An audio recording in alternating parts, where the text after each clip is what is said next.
Hello and welcome to How to Log In. It's your host back again with yet another interesting tutorial video. In this video, I'm going to show you how you can put a location in BeReal app. Open the BeReal app and open the profile on the top right hand corner and press on the three dots. Now, you should go ahead and click on your profile and there's your location.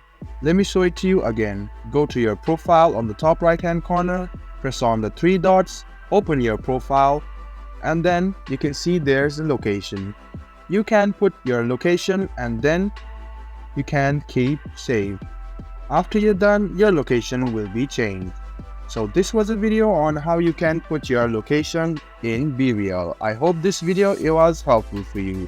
If you still have any kind of confusion, please do mention us on the comment section down below.